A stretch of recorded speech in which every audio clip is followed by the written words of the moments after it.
ગઈકાલે જ રાત્રે જેતપુરના લોકમેળાની અંદર એક દુર્ઘટના આખી શું હતી, કેટલા લોકોને ઈજા પામી? કાલે રાત્રે મને તમારા મીડિયાના મિત્રોના માધ્યમથી જ મને કોલ આવ્યો કે આવો, એટલે મેં મારા ડિઝાસ્ટર સેન્ટરમાં પૂછ્યું કે આપણે આવી કાંઈ જાણ છે. તો અમારે ડિઝાસ્ટર સેન્ટરમાં એવી જાણ નહોતી. આંધણા બહાર પાછી મેં વાત કરી હકીકત શું છે, એટલે એમણે કીધું કે મારા સ્ટાફને અને અમે હોસ્પિટલ પહેલાં તપાસ કરી અને પોલીસને કીધું કે ભાઈ શું હકીકત છે, તમે હકીકતલક્ષી અહેવાલ કરો. એટલે પીઆઈનો ફોન ના રિપ્લાય આવ્યો, એટલે મેં પોલીસ સ્ટેશનમાં ફોન કર્યો, મારા માણસને હોસ્પિટલ મોકલ્યા. એ દરમિયાન એક બેન અને એક ભાઈને ઈજા થઈ હતી. બેનને માથામાં વાગ્યું હતું, એટલે એમને જુનાગઢ રિફર કર્યા એવું કીધું. ને અમે તપાસ કરી, એટલે ત્યારે તો પહેલાં એવું હતું સિવિલ હોસ્પિટલમાં, અને રાતે પછી અમે પ્રાથમિક અહેવાલ અને ટૂંકમાં પોલીસને કીધું કે ભાઈ બીજી કોઈ દુર્ઘટના ના ઘટે, એટલે અત્યારે તમે બંધ કરાવી દો. પછી સવારમાં અમે અમારા સોર્સથી જાણ્યું કે એમને કેજે હોસ્પિટલમાં હોસ્પિટલાઇઝ છે, માથામાં ટાંકા છે, અને સાંજે એમને રજા આપી દેશે બેનને ભાઈને. અને એ દરમિયાન પછી અમારે હેડ ઓફિસને જાણ કરી કે ભાઈ આવું આવું છે, એટલે મેળો અત્યારે બંધ કરવાની અમે સૂચના આપી દીધી છે કે ભાઈ એની આખી યાંત્રિક કમિટી હોય છે કે એમના બધા રાઇડું ચેક કરવાના હોય છે, R&Bથી માંડી અને ચીફ ઓફિસરના બધાને. એટલે હવે એમને મેળા ચાલુ કરવો હશે તો એમને પહેલાં એમના બધાના અભિપ્રાય લેવા પડશે, પછી એમાં પ્રાંત સાહેબ નિર્ણય લેશે. એટલે અત્યારે હાલ તુરંત મેળો બંધ કરવાની સૂચના. સંસ્થા તરફથી કેમ કોઈ જાણ કરવામાં ન આવી આવડી મોટી ઘટના બની? એ સંસ્થા અમને પણ તમારા મીડિયાના માધ્યમથી જ જાણ થઈ, એટલે સંસ્થાવાળાને મેં એ જ કીધું કે આ તો કાલે સવારે તો અમને તો જાણ થાય ત્યારે જ ખ્યાલ આવે, એટલે પોલીસ ને અમને મીડિયાના માધ્યમથી જ અમને જાણવા મળ્યું, એટલે તરત અમે એક્શનમાં આવ્યા. સાહેબ, ગઈકાલ રાત 12 વાગ્યાની ઘટના, તમે અત્યારે 12 વાગ્યાના તપાસમાં આવ્યા, આ કઈ રીતનો? અમારે સવારે પહેલા અમે બધા અમારા અહેવાલો જે કરવાના હોય, કારણ કે અમારે અહેવાલો કરવાના હોય, પછી દિવાળીની રજા મારો સ્ટાફ કોઈ હતો નહીં, એટલે મારે એક બેન અહીંયા હાજર હતા, એમને મેં મોકલા. એ દરમિયાન આપ લોકો કાંઈક ઓફિસ આવ્યા હતા, એટલે એ તો આવ્યા હતા. પોલીસને અમે કાર્યરત કરી દીધી, ચીફ ઓફિસરને, અને ખાસ તો યાંત્રિક વાળાને પહેલા મોકલવા પડે. મેળો બંધ. સાહેબ, તપાસ કર્યા પહેલા જ આ રાઈડ જે તૂટી ગઈ હતી એમને ફરી ફિટ કરી દેવામાં આવી, આ કેટલું યોગ્ય? એ અમે પોલીસને સૂચના આપી છે કે ભાઈ તમે તપાસ કરો અને જેમાં કાયદાકીય પગલાં લેવાના હોય એ રીતે આગળ વધો, અને યાંત્રિક ટીમ તપાસ કરીને એનો અહેવાલ આપશે. બેદરકારી કોની કહેવાય? બેદરકારી રાઈડની ને આયોજકોની.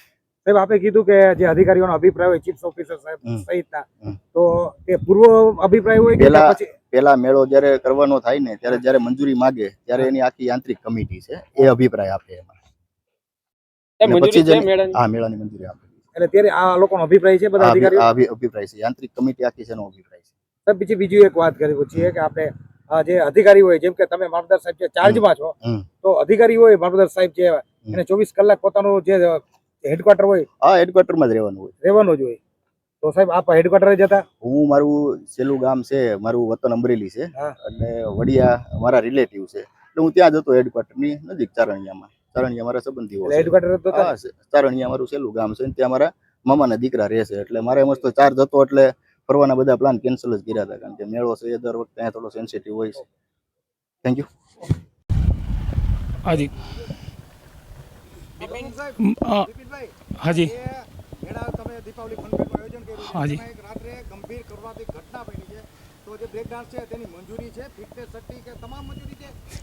અમારે યાંત્રિક કમિટી તથા મામલતદાર સાહેબ અને કલેક્ટર સાહેબમાંથી તમામ મંજૂરી અમે લીધેલી છે, અને ફિટનેસ સર્ટી આવ્યા પછી જ આમ જે મેળાનો અમે કોન્ટ્રાક્ટ જેને સંચાલન માટે આપેલો છે સંસ્થા તરફથી, ત્યાર પછી જ અમે એને ચાલુ કરવા માટેનું કીધેલું છે.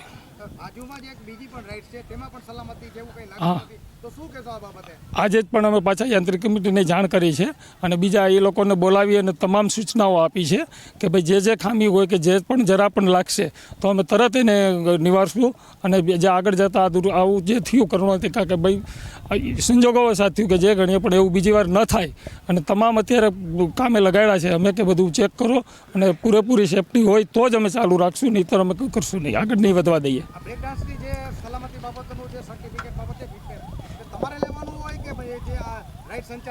જે અમે રાઇડને સંચાલકને જેને આપી હોય એ તમામ જવાબદારી એ લોકોની હોય છે, એને લેવાનું હોય છે, અને ચેક અમે કરેલું છે. હા, મારી પાસે જમા કરાવેલા પરફોર્મન્સ લાયસન્સની તમામ કોપી એને મારી પાસે જમા કરાવેલી. હા છે. ગઈકાલે શું ઘટના શું બની હતી, તમને કેવી રીતે જાણ થઈ? અમે અહીંયા બધા મેળામાં જ હતા, સંચાલકો અહીંયા બેઠા હતા, અને જે આમ મહેમાનોના આમંત્રિતો હતા અહીંયા હતા, આ સાઈડ રાઈડ ચાલુ હતી, જે અમારી એકદમ નજીકમાં જ થાય. ચાલુ દરમિયાન કોઈ એવું યાંત્રિક ખામી સર્જાણી કે જે ક્રોસ થઈ ગયું એનું પેલું, અને જે અંદર દંપતી બેઠું હતું એ નમી ગયું અને બહાર નીકળી ગયું. હા હા અમે જ અહીંયા હતા અને તરત જ એમ્બ્યુલન્સમાં 3 મિનિટની અંદર અમે એને હોસ્પિટલ પહોંચાડ્યા હતા. માથાના ભાગે આંખની પર થોડી ઈજા થઈ છે, એમાં એને સ્ટીચીસ આવ્યા છે અને અત્યારે એકદમ ભયમુક્ત છે અને ઘેરે છે અને વ્યવસ્થિત એને સારવાર અમે છતાં શંકા લાગવા છતાં તોય છતાં અમે એને જુનાગઢ લઈ અને સિટી સ્કેન કરાવી, બધું અમને નોર્મલ લાગ્યું. ત્યાર પછી જ અમે એને રિલીઝ આવ્યા. ના બહાર નીકળી ગયું હતું આમાંથી, રાઈડમાંથી. હા ધરીમાંથી જે એના હિસાબે આખી ક્રોસ થઈ ગઈ. હા અને ક્રોસ થઈ ગઈ આખી ટ્રોલી, એના હિસાબે દંપતી બહાર ફંગોળાઈ ગયું નીચે. હા